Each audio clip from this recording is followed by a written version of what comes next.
Hello students, welcome back to लेखांकन विद्यापीठ। एक बार फिर से स्वागत है आप लोगों का एक ऐसे प्लेटफॉर्म पर जहाँ पर social studies, science, English, math सभी सब्जेक्ट्स का आपको सारा मटेरियल अवेलेबल है। तो आपको कहीं भी अलग अलग इधर उधर जगह जाने की बिल्कुल भी ज़रूरत नहीं है। मेरा नाम है लाइबा और मैं पिछले 7 सालों से सोशल स्टडीज़ पढ़ा रही हूँ और मैं आप लोगों को पढ़ा रही हूँ क्लास 9 की सोशल स्टडीज़।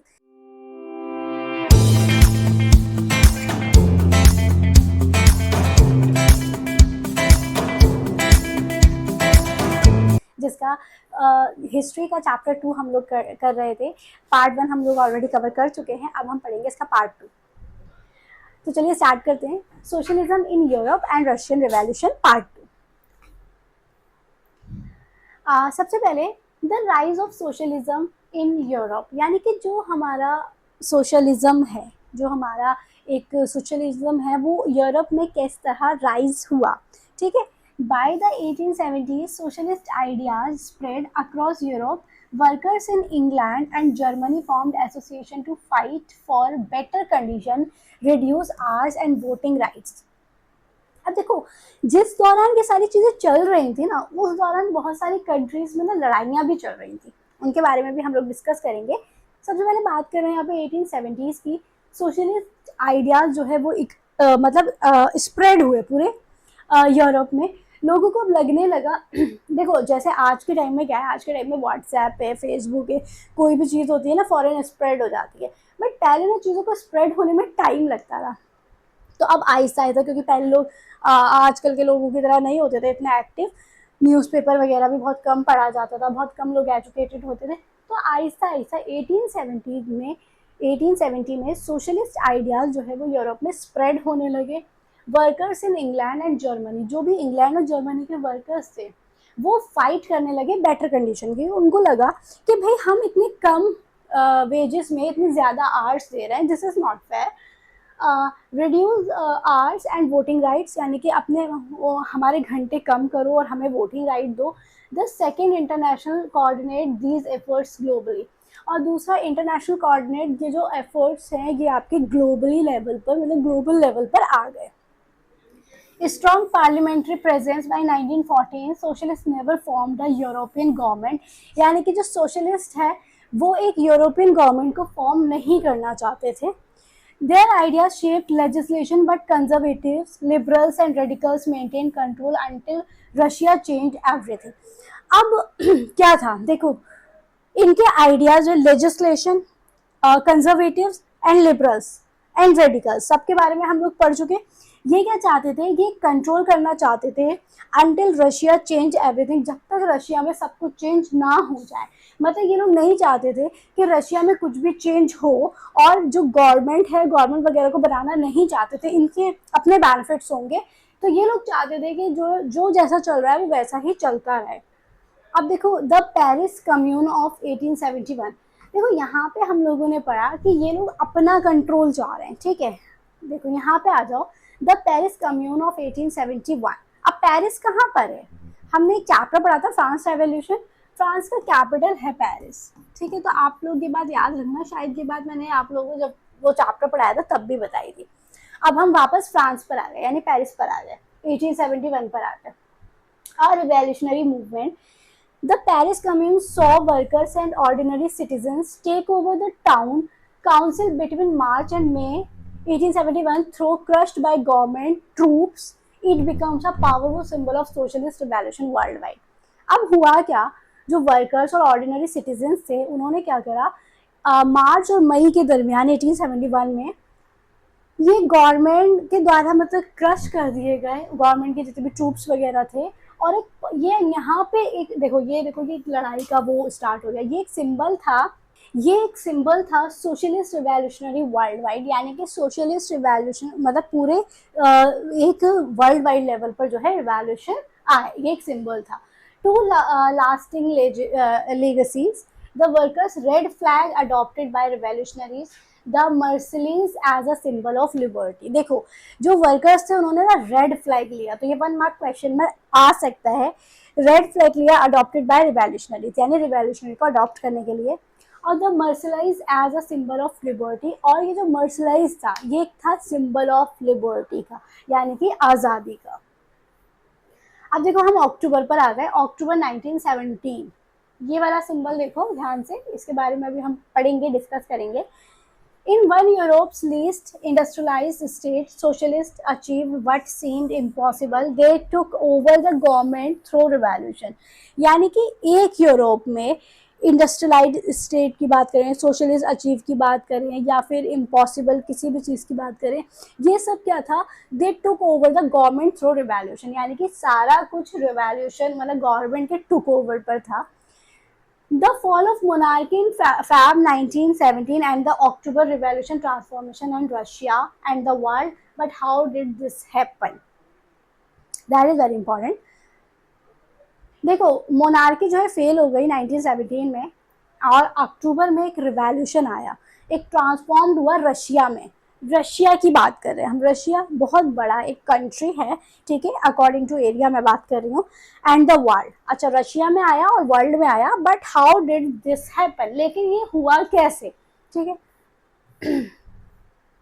देखो रशिया का एम्पायर इन 1941 वास्ट टेरिटरी था, ये stretched from Finland to the Pacific, including current-day Baltic state, parts of Poland, Ukraine, Belarus, Central Asia state, and Caucasus region. अभी आपने कि जितना भी पढ़ा, ये क्या था, ये एक रशिया के पार्ट्स थे जो कि अब अलग हो गए, ठीक है।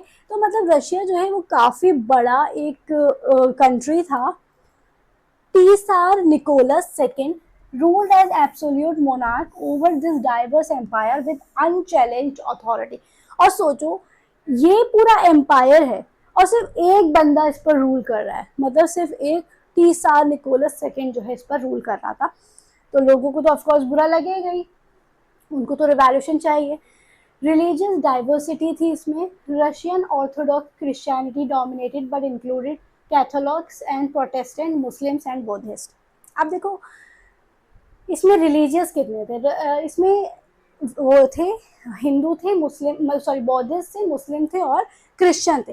क्रिश्चियन दो पार्ट में डिवाइड थे, एक कैथोलिक्स थे और एक प्रोटेस्टेंट थे, ठीक है। इन दोनों के बारे में भी हम डिस्कशन पढ़ेंगे।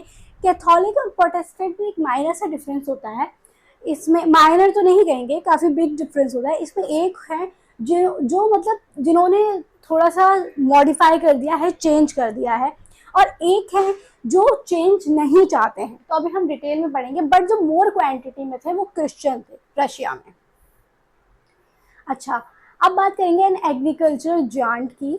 तो एग्रीकल्चर पॉपुलेशन देखो, earned living from agriculture for higher then France और जर्मनी 40 to 50%, यानी कि 85% लोग जो थे वो एग्रीकल्चर पे डिपेंड थे, और इसमें से हायर देन फ्रांस और जर्मनी की अगर हम बात करें तो 40 to 50% लोग अर्न कर रहे थे एग्रीकल्चर से।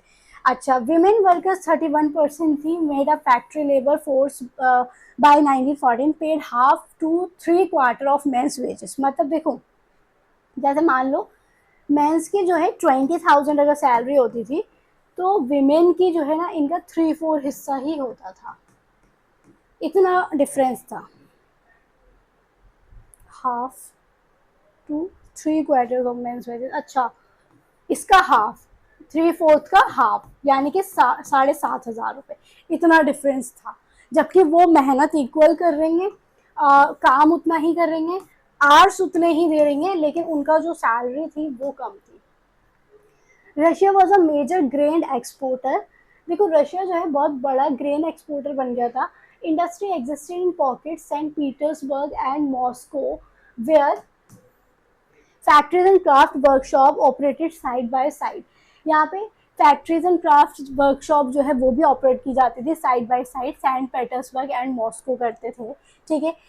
The 1890s brought railway expansion and foreign investment, doubling coal production and quadrupling iron and steel output. अगर हम 1890 की बात करें तो रेलवे एक्सपेंशन जो है वो ब्रॉड हुआ। याद करो हम लोगों ने पार्ट 1 में पढ़ा था कि एक अर्बनाइजेशन आया जिसमें रेलवे वगैरह आई, तो वही है। तो रेलवे का जो एक्सपेंशन हुआ, फॉरेन इन्वेस्टमेंट हुआ, doubling call production and quadrupling iron and steel output, मतलब इन सब में एक चेंज आया, एक रिवॉल्यूशन आया। अच्छा अब यहाँ पे टॉपिक है the divided working class. Working class को कैसे डिवाइड किया गया, देखो, despite division workers united to strike during 1896 to 1897 textile and 1902 metal industry over dismissal and condition, यानी कपड़े की इंडस्ट्री में यानी टेक्सटाइल में और एक आपका मेटल इंडस्ट्री में वर्कर्स को एक डिवीजन दिया गया। देखो सबसे पहले rural connection, some workers maintain strong villages ties, others settle permanently in cities, यानी कि कुछ वर्कर्स को जो है स्ट्रॉन्ग विलेजेस टाइज दिए गए और कुछ को जो है परमानेंटली सिटीज में मतलब रहने का बोला गया कि आप परमानेंटली सिटीज में रहो, मतलब वो परमानेंटली सेटल्ड हो गए सिटीज में। स्किल डिवीजन, दूसरा metal workers considered themselves aristocrats among workers requiring more training and skills, यानी कि कुछ ऐसे वर्कर्स थे जो स्किल्स वर्कर्स थे requiring more training and skills, उनको थोड़ा सा और ट्रेनिंग और स्किल्स की और ज़रूरत थी, अदरवाइज ये ठीक थे, इनको एक मेटल वर्कर्स कंसिडर किया गया। उसके बाद हार्श कंडीशन किसकी थी, working days reach 15 hours in craft units versus 10 to 12 in factories, accommodation range from rooms to crowded, ये क्या लिखा हुआ है, डॉर्मिटोरीज। ओके, अब यहाँ पे क्या था कि वर्किंग डेज रीच्ड 15 आवर्स, इसमें वर्किंग डेज जो थे वो 15 आवर्स तक जो है मतलब इनको काम करना पड़ रहा था, या फिर 10 से 12 एटलीस्ट फैक्ट्री में इनको काम करना पड़ता था, और इनको accommodation range from rooms to crowded dormitories, यानी कि इनको जो है अकोमोडेशन वगैरह दिया जाता था, थोड़ा बहुत रूम में रहने वगैरह का। अच्छा, अब आ जाती है peasant life and land hunger. अब उस दौरान पीजेंट्स की लाइफ क्या चल रही थी और लैंड हंगर मतलब लैंड को लेकर क्या हंगर था, पढ़ लेते हैं। देखो, peasant cultivated most land, peasants जो थे वो बहुत सारी लैंड को कल्टिवेट कर रहे थे, बट नॉबिलिटी, अब देखो नॉबिलिटी आ गया, नॉबिलिटी कौन थे, नॉबिलिटी हमने पढ़ा था 3 स्टेट में लोग डिवाइड थे, फर्स्ट ये church, nobility and third state के लोग जो आम लोग होते हैं, तो इसमें था राजा महाराजाओं के जो रिलेटिव्स होते हैं, crown and Orthodox, church owned large properties, unlike French peasants who respected nobles. Russian peasants wanted noble land redistributed। देखो ये क्या लिखा हुआ है, ये कह रहा है कि पीजेंट्स जो थे वो बहुत सारी लैंड को कल्टीवेट करते थे, लेकिन जो नॉबिलिटी, ये बड़े बड़े जितने भी लोग थे, इनकी बहुत बड़ी अपनी प्रॉपर्टी थी, और ये क्या करते थे, जितने भी फ्रांस के पीजेंट्स होते थे या फिर रशिया के पीजेंट्स होते थे, उनको मतलब सिर्फ उनसे काम लेते थे और उनको उतना वेजेस नहीं देते थे, अपनी लैंड पर काम करवाया और थोड़ा सा उनको मजदूरी दे दी। Unique practice, peasant pooled land in communities near and divided it periodically according to family needs, यानी कि जो पीजेंट्स होते थे उनको उनकी लैंड को जो है ना मतलब डिवाइड कर दिया था उनके फैमिली नीड्स के अकॉर्डिंग, ठीक है, मतलब उनके पास अगर ज़्यादा लैंड भी है तो क्या होता था उनका अगर उनको फैमिली में ज़रूरत नहीं है तो उनको उससे ज़्यादा लैंड नहीं दी जाती थी, तो मतलब बहुत वहाँ पे रशिया में जो है उस वक्त रशिया में या यूरोप में बहुत ख़राब हालात चल रहे थे। 1902 to 1905 peasant refused rent payment and murdered landlords across Russia। अब एक बात बताओ, आप किसी के साथ इतनी इनजस्टिस करोगे तो उसे कभी ना कभी तो गुस्सा आएगा ना। तो देखो 1902 से 1905 के दौरान पीजेंट्स ने क्या करा, रेंट पेमेंट देने से मना कर दिया और जितने भी लैंडलॉर्ड से उनका मर्डर कर दिया, तो यहाँ से क्रांति आई। सोशलिस्ट मूवमेंट टेक रूट, अब जितना भी सोशलिस्ट मूवमेंट था, ये जितना भी सोशलिस्ट आंदोलन चल रहा था, इसने क्या लिया, एक रूट लिया, एक इसकी जड़ बनी।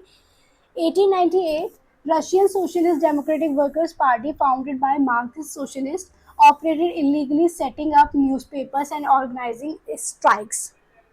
अब देखो 1898 में क्या किया गया, जो वर्कर्स की पार्टी एक फाउंड की गई जिसको मार्क्स सोशलिस्ट ने किया, और इसमें ऑपरेट, ये इलीगल थी। देखो यहाँ पे एक वर्ड लिखा हुआ है इलीगली, क्योंकि उस टाइम पर ना पार्टी बनाना लीगल नहीं था, इसलिए ये इलीगल थी। Setting up newspaper and organisation strikes, और न्यूज़पेपर वगैरह में चीज़ों को मतलब बताया गया, डाला गया, स्ट्राइक्स किए गए। 1900 में socialist revolutionary party form believed peasants. देखो ये दो नाम आप याद रखना, ये जो पार्टी थी ये वर्कर्स के लिए बनाई गई थी, और ये वाली जो पार्टी थी ये पीजेंट्स के लिए बनाई गई थी, वर्कर्स के लिए नहीं थी। वुड लीड रिवॉल्यूशन, इसका मतलब भी रिवॉल्यूशन था।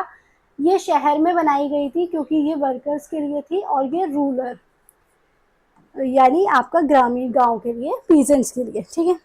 Party split, Lenin's Bolsheviks wanted disciplined control membership. Menshevik preferred open membership like Germany's model. अब ये जो था लेनिन्स बॉल्शविक, ये क्या था, ये चाहते थे एक डिसिप्लिन कंट्रोल मेंबरशिप हो और एक ओपन मेंबरशिप हो, जैसे जर्मनी के मॉडल में थी। जर्मनी मॉडल हम पढ़ेंगे। अच्छा, अब है अंडरग्राउंड ऑर्गेनाइजेशन। देखो, propaganda was done in the plants and shops on an individuals basis. Illegal meetings were arranged on the spur of the moment, but in an organized way during lunch, in evening break, in front of the exit, in the yard. Alexander Shilpnikov, socialist worker. यहाँ पे क्या कह रहा है वो, कि एक propaganda बनाया गया, plants and shop on an individual basis, illegal meeting were arrange. वहाँ पर क्या किया गया, इलीगल मीटिंग्स को अरेंज किया गया, चाहे शॉप्स हो छोटी छोटी या छोटे छोटे प्लांट हो, मतलब यहाँ पे कोई काम होते हो, मीटिंग्स अरेंज की गई। और वहाँ पर लंच हो, इवनिंग ब्रेक हो, या फिर in front of the exit, मतलब एग्जिट के फ्रंट में लोगों को समझाया गया जो भी गलत हो रहा था ये वर्कर्स के साथ, पीजेंट्स के साथ, इन मीटिंग्स में डिस्कस किया गया। Workers slept in the shipped in dormitory bunkers, unable to keep families with them, yet they organized cleverly, farming plugs in doorways while aggregates spoke finishing before police arrived. और क्या किया गया, इससे पहले कि पुलिस पहुंचे, डोरवेज वाइल, देखो, agitators spoke, मतलब लोगों को जो है ना समझाया गया, बोला गया उनको, और मतलब किसी भी तरह से लोगों तक अपना मैसेज पहुंचाया, और पुलिस के पहुंचने से पहले। The stage is set 1905। अब देखो 1905 आ गया, इसमें एक ऑटोक्रेसी है, ग्रोइंग अनरेस्ट है और रिवॉल्यूशन है। ऑटोक्रेसी की अगर हम बात करें तो यूरोपियन रूलर्स जो थे, जिसमें tsar remained absolute, subject to no parliament और कॉन्स्टिट्यूशन, यानी कि कोई पार्लियामेंट कोई कॉन्स्टिट्यूशन नहीं था, या अकेले चला रहा था। ग्रोइंग अनरेस्ट, वर्कर्स स्ट्राइकिंग, जो वर्कर्स थे उन्होंने स्ट्राइक कर दिया। Peasant revolting, socialist organising underground, और जितने भी पीजेंट्स वगैरह थे वो भी मतलब वो कर रहे थे, लड़ाई अपनी लड़ रहे थे, सोशलिस्ट ऑर्गेनाइजेशन अंडरग्राउंड चल रही थी। Revolution, a turbulent time was coming, 1905 would shake the empire to its foundation। अब आ गया एक टर्बुलेंट टाइम, जो कि एक रिवॉल्यूशन लेकर आया 1905 में। तो वो रिवॉल्यूशन क्या था, इसको हम लोग नेक्स्ट पार्ट में डिस्कस करेंगे। इस पार्ट में फिलहाल इतना ही। आई होप आप लोगों को ये पार्ट क्लियर हुआ हो, समझ में आया हो। अगर आप लोगों को अच्छा लगा तो इसे लाइक शेयर सब्सक्राइब ज़रूर करें।